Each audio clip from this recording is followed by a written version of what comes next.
Love this podcast? Support it and sponsor today. Simply head to ozcastnetwork.com for details. I went to South Africa, obviously. I was away for 2 weeks. I left on Friday, the 1st of September. And going away for 2 weeks, I obviously knew that when the cat's away, the rats will play, and you two are the rats. And You said that when you left, and we were still being told like rats, but like it was the discussion afterwards. Why is she calling us rats? why am I not calling you rats? But to the extent where I thought, you two would do some extra cheeky or grotty content on air, or maybe, there'd be a few late nights during the week where Davo's not here to give you the look in the morning. Actually, it was quite sophisticated. We had a history hour. Yeah, we wore a tuxedo every day. Followed by a politics hour. It was top-notch sophistication. Had a pipe that blew bubbles. Yeah, beautiful. But what I didn't expect was what Callum got up to. Now, Callum, do you think it's fair to say since we've been on the breakfast show, a year and a half, we've been busy? Yeah. You haven't really been on dates, right? Nah, I haven't really been on a date for a little bit. Yeah. Absolutely. And what I found out while I was in South Africa, I got a phone call from my mate Callum here one night, and he was telling me that on the Friday that I left, the day of me leaving, he has decided to go on a date fiasco. So, literally the second I leave the country, this boy has gone, right, yes. Davo's gone, I'm out on the scene. Wife was out. Took him a couple hours of missing the attention. Shackles were cut though, and I thought I'd go have a day. It was good fun. Yeah, but the timing was just suspicious a little bit. It was Callum. a little bit, wasn't it? Because I think I called you up like a week later, and then I said, hey, it was on this specific date, and then you were like, hold on. That's the day I left. Like, as soon as I got on the plane, I'm just holding this girl's hand, waving at you on the tarmac. And it made me think, now obviously you're not my partner, you're my radio partner. Sure. But when your partner goes away, what is the first thing you do? And hopefully they're not going on dates. Yeah, What's the first thing you do when your partner leaves? Surely a classic one is like, do you have a partner that likes to calorie count or something? And when they go away, you just smash a bunch of the desserts. You hit up the ice cream. What are you doing? Yeah, or like a TV series that your partner hates and you're like, straight away, I'm putting this on. Or move the TV into your bedroom or something. Rearrange the furniture. Absolutely. Hey, plenty of people are getting involved on the text line. Somebody's texted in just straight up, leave the toilet seat up. Yeah, good one. Yeah, very good. I wonder what the repercussions are if you do that while they're still home. Yeah, well, that's just it. I'm sorry, I'm really distracted because we just got a text. Yeah, I saw that. And someone's just said, knock one out. Okay, I wasn't going to read. That's wild. Next one. Someone said, the second the misso leaves, I'm starkers at home. She doesn't like my package on the furniture, but what she doesn't know won't hurt her. The fresh fam are filthy this morning. This one here says, head straight to my garage where I hide my stash in the ceiling. 20 years and she doesn't have a clue. I'm sure. Dirty magazines, maybe? Yeah, I reckon. Hey, another text here. God. Go on, Tom. A bit of self-love in my own bed as soon as the missus has a night out. Changed it up from the sneaky shower. Come on, fresh man. This isn't where I thought this was going to go. I like we go from that to takeaway food all week. That's no more cold rolls and fruit shakes. That's more like it. Who knows? They're not the fresh man. Probably doing something dirty with the fruit shakes. And this last one here. My husband is a vegetarian, which I don't mind. But when he's going away for work, I am firing up the barbecue and roasting every single meat I can find. Ravenous. Yeah, absolutely. God, all I can say is you guys got to get your minds out the gutter. You're listening to Davo, Tom and Callum, the podcast. I need to have a quick chat about something to you guys because one of us in this room is a thief and I'm going to get to the bottom of it. Oh my goodness. And this comes off a recent survey saying 1 in 3 people steal from the self-serve checkout. Unexpected item in bagging area. Wow, Interesting. Yeah. I guess you do hear about it. You do see it a lot with the self-serve checkouts. I mean, it is such an easy thing to kind of swindle by, and you put a tomato in, and then you put it for the price of a cheaper fruit or something like that. Yeah, so I'm going to put my detective hat on. And I'm going to interview you guys, ask you a couple questions. See what we can figure out here. Well, you could probably rule Callum out I'm just straight going away to because say, he doesn't do his own shopping. I don't think Callum does much What? shopping. Because Tom but, does shopping. Yeah, I do. No, he doesn't. Absolutely do. I would only assume Davo is the only one here that does proper, consistent shopping by herself. I probably go to the And shops. even then, like, Irene probably does a bunch. Like, there's probably all three of us that doesn't do All that right, much shopping. you're in the corner. You're backed into Yeah. a corner. You're pointing fingers everywhere. You're sounding very guilty, mate. Davo, first question. I'll ask you because I'll let him simmer for a minute. Davo, how many times a week do you reckon you go to the shops? Maybe twice. Twice a week, yeah. And do you ever use the checkout chick or always straight to the Oh, self-serve? straight to the self-serve. Get it done. Do you buy a lot of vegetables? Yeah, I do actually. Love an avocado. Okay, an avocado's notoriously expensive. So, Not the way I How much? do How it. much do you? How much do you love avocados? Like, I don't even know if we have to continue. No, but no. well, that's our 1 in 3. Davo's the thief here. Hey, Callum, I'll ask you anyway. How many times? How many times a week do you reckon you go to the shops? And I'm talking about a supermarket. If I do self-serve checkout, really, it's only for clothes like Kmart and stuff. Right, wasn't the question. How many times a week do you go to the supermarket? I don't know, like None. maybe once on average. Do not. Once. I said on average, so that includes several weeks where I'm not at all. All right, I'm just gonna go ahead. Callum, I don't think you steal from the self-serve at all. My Tom, what about you? handcuffs have been released. Tom, I don't doubt you're a little sneaky sleuth yourself. So what are you up to? I love a bargain, Davo. I'd probably go to the shops maybe like twice a week, max. Just be careful how you word this because we are on live radio. Yeah. I saw your car boot full of avocados. When you shut up! When you sped off the other day, they all came out. You shut up! That's not true. Yeah, I totally do it, by the way. Oh, podcast my podcast. Oh, podcast my podcast. Oh, podcast my podcast. Davo, Tom and Callum, the podcast. So obviously I've just been over in South Africa and it was fantastic. I did a little bit of venturing on my own, but then of course I caught up with some family as well. And while catching up with the family, we started talking about their adventures, their lives, what they're up to. And my cousin James, he's an English teacher in a rural area. Yeah. And they don't have a huge budget for rewards or anything like that, but he's figured out a pretty unique way to reward the kids when they're well behaved. So what he does, right, is every lesson or every day he gets a chosen student, so the kid that stand out from everyone else, Yeah. and the kids fight tooth and nail for this reward. Right, so it's not a roster sort of thing. It's whoever does the best. So you have the chance to win it twice in a row. Well, you could, but I'm pretty sure he's a pretty fair guy. Like, Yeah, I'm yeah. sure he So spreads it around. Does he Tom.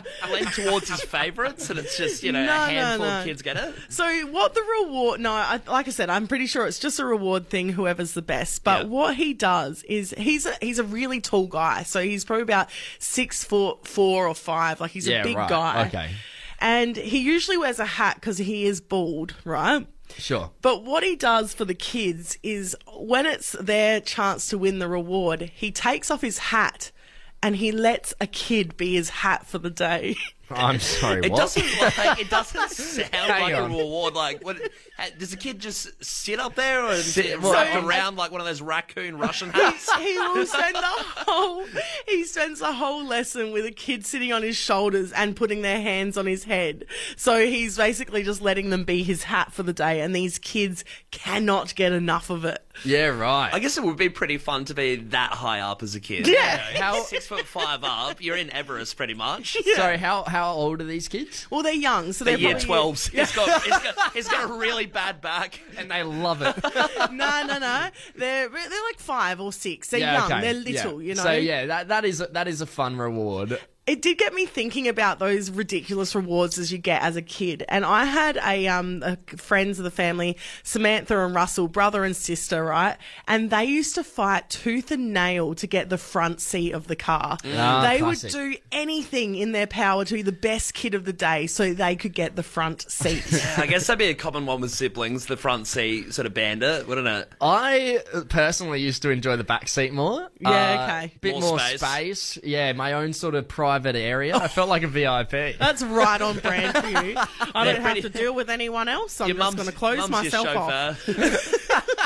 What are some of the mundane rewards you got as a kid? I think a great one, foods as well, and sugary foods. So I only got Fruit Loops on my birthday, and all the other kids, That's like, it you know, as well. Yeah, That's- that's nothing it. That was else. the present. It was wrapped up with a bow.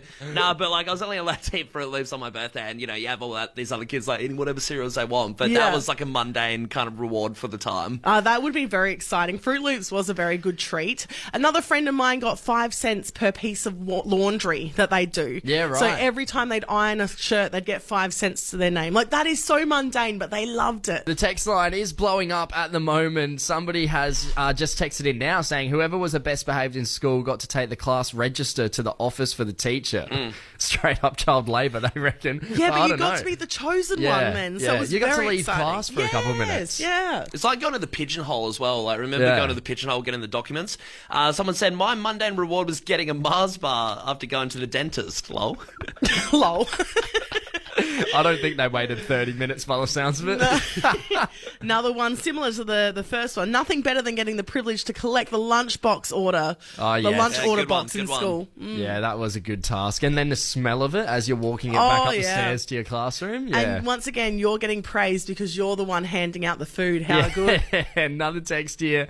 Every day after school, Dad would try and feed me an apple or an orange. And if I finished it, I could have a Lamington or a donut, which he would buy especially for bribing purposes. Okay. I don't know, that feel kind like of it neutrals counteracts. out. Yeah. Someone said, my older sister used to let me hang out with her friends for 15 minutes when she would have sleepovers, only if I did her dishes after tea.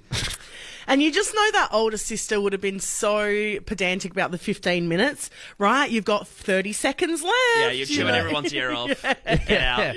This one Time's here. up. When the teacher would say, I need 2 strong boys, that got me going. Yeah. Classic teacher manipulation technique, right? Yeah, because obviously you're like, well, I'm a strong boy. I can do that task. You don't need 2, you just need me. Kissing the guns. Yeah. Someone's texted and said, my son Jack will get Nerf bullets if he doesn't pick his nose for 14 days. How's that for a reward? Nerf bullets as well, not even the gun. Just hand him a few little bits of plastic. Yeah, bit of foam. So good. Oh, and this last text here is a classic. I got rewarded by getting to sit next to my dad on the lounge. Dad was a pretty stoic bloke, so it was amazing. Quality time. Thirsting for some attention. Bit of father bonding time. You're listening to Davo, Tom and Callum, the podcast. School camps are always a bit of mischief. Oh, yeah. You know, you're away with all kids your age, no parents, teachers with minimal authority over you.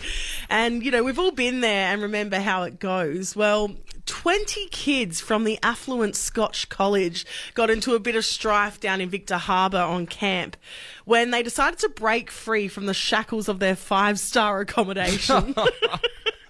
And head to the OTR to buy food because the caviar they were being served was crap. Jeez, what's your gripe with Scotch? You know, kids who privilege kill me because I didn't have it. Well, I did. I had my own set of privilege, but there's next level here, you know? Get what you're saying though. The Egyptian cotton sheets, they weren't made, and they had to have an up rally. Yeah, the butlers had gone home for the night and everyone was outraged, you know? No, well, look, these 20 kids, they snuck out of school camp. They went to go buy some meat, apparently, from the OTR, which sounds gross. And...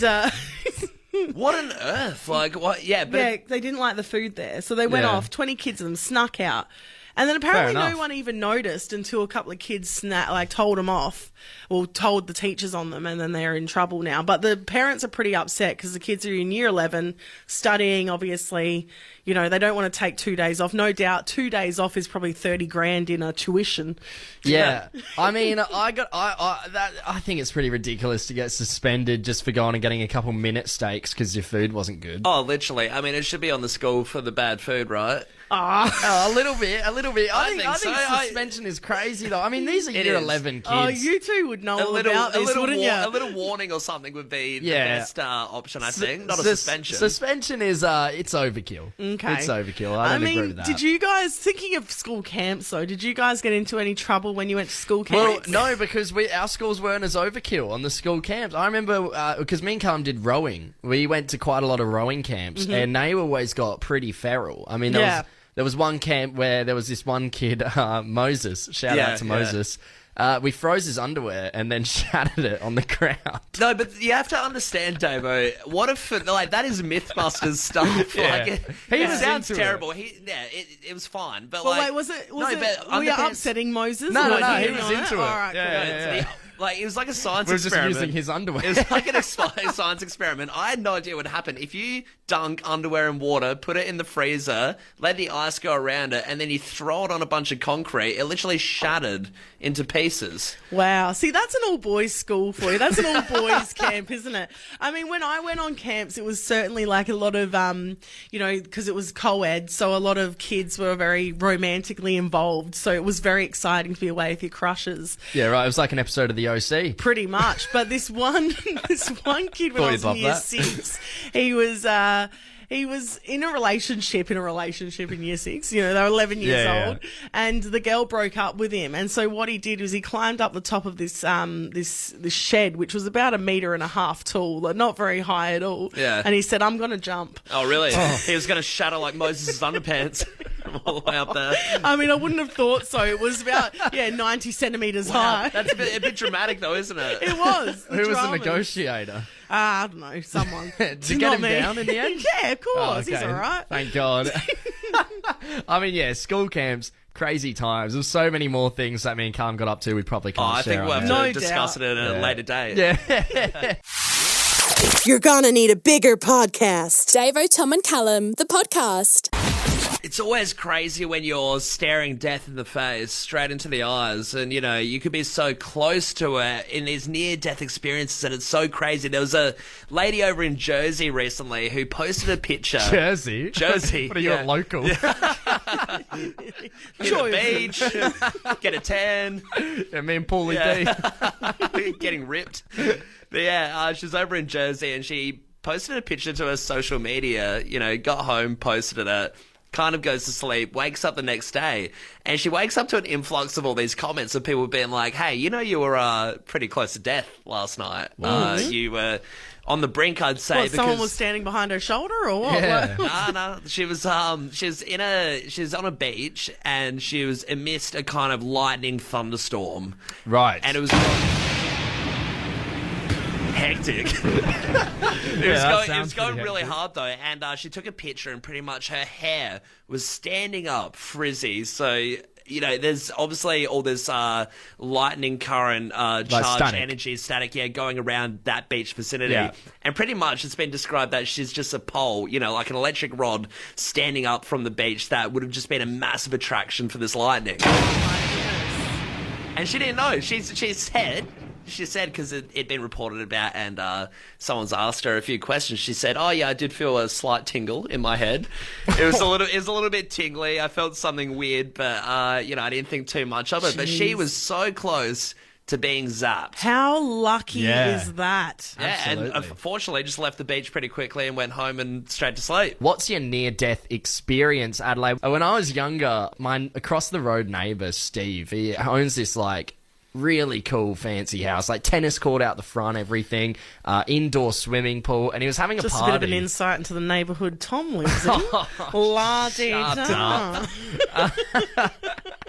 But he's got this indoor pool, so he's having a party, and we all went over, and I was a kid. I want to say I was younger, but I reckon I was probably about 13. Okay.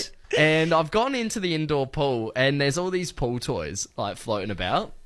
One of them is like that, the sort of life preserver things. It's like a circular donut that floats, and you sort of go in the middle. Sit in it, yep. Except this one, instead of being like nothing in the middle, it had this little thing so you could like sit your butt in it and relax. Oh yeah, beautiful. Like a crisscross pattern of stuff.